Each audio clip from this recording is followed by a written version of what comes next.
News అయితే full viral అవుతుంది last 2 days నుంచి. నిజంగా చెప్పాలంటే చాలా బాధాకరం. ఇలాంటి న్యూస్ కూడా వినాల్సి వస్తుందా? ఇలాంటి శాడిస్ట్ ఎదవలు కూడా ఉన్నారా ఇప్పటికి కూడా అనిపిస్తుందనమాట. సినిమాల ప్రభావం అనేది ఒకప్పుడు జనం మీద పడేదని విన్నాం కానీ, ఇలాంటి జనరేషన్‌లో కూడా సినిమాలు చూసి, ఆ సినిమాలలో చేసినట్లు మనుషులు కూడా ప్రవర్తిస్తున్నారు అనేది నిజంగా అసలుకది ఇప్పుడు న్యూస్ వింటుంటేనే అదో రకంగా ఉంది.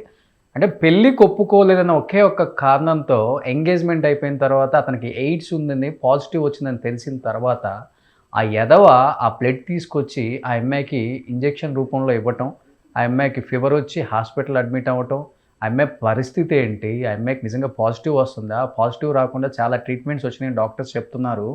రకరకాలుగా వినిపిస్తుంది కాబట్టి ప్రెజెంట్ మనతో పాటు మాట్లాడటానికి సామాజికవేత్త ప్రియా చౌదరి గారు ఉన్నారు. ప్రియా చౌదరి గారు నమస్తే అండి. నమస్తే అమ్మా. ఆల్రెడీ న్యూస్ వినే ఉంటారు. సినిమాల ప్రభావం రీసెంట్‌గా 'రాజు వెడ్స్ రాంబాయ్‌లో' ఇదే జరిగింది యాజ్ ఇట్ ఈస్‌గా. సినిమా రిలీజ్ అయిన తర్వాత కొన్ని రోజులు దీని గురించే డిస్కస్ చేసుకున్నారు.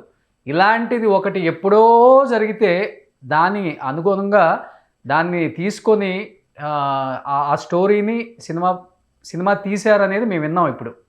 ఇప్పుడు ఈ సినిమాని చూసి ఇంకొక ఎదవ ఆ అమ్మాయికి ఇంజెక్షన్ చేశాడు. అసలు ఏంటి అసలకిది? ఈ సమాజం ఎటుపోతుంది? ఓహ్! ఇక్కడ ఎవ్వరు కూడా మనం ఎవరిని తప్పు పట్టాలి? సమాజాన్ని తప్పు పట్టాలా? లేకపోతే ఇంజెక్షన్ ఇచ్చినటువంటి వ్యక్తిని తప్పు పట్టాలా? సినిమా తీసిన వాళ్ళని తప్పు పట్టాలా? ఇది కదా మీరు నన్ను ప్రశ్నిస్తున్నారు. అవును. అందరిది బాధ్యత లేదా? డెఫినిట్‌గా ఉంటుంది.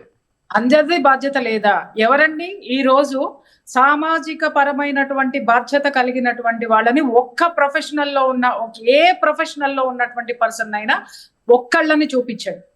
ఎవరిని ఎంతమంది ఉన్నారు లేదని నేను అనట్లేదు. కానీ ఎక్కడ చూసినా కూడా ఈ రోజు నేను బ్రతకాలి, నేను డబ్బులు సంపాదించాలి, లేదా నేను సుఖపడాలి, నేను ఉండాలి అనేటటువంటి ఇష్యూలో ప్రతి ఒక్కడు స్వార్థంతోటి ఆలోచిస్తున్నాడు తప్ప ఎవరైనా కానీ సమాజం బాగుపడాలి అని ఆలోచించేటటువంటి శాతం ఎంత ఉంది? అదొక్కటి మాట్లాడుకుందాం మనం ఇక్కడ.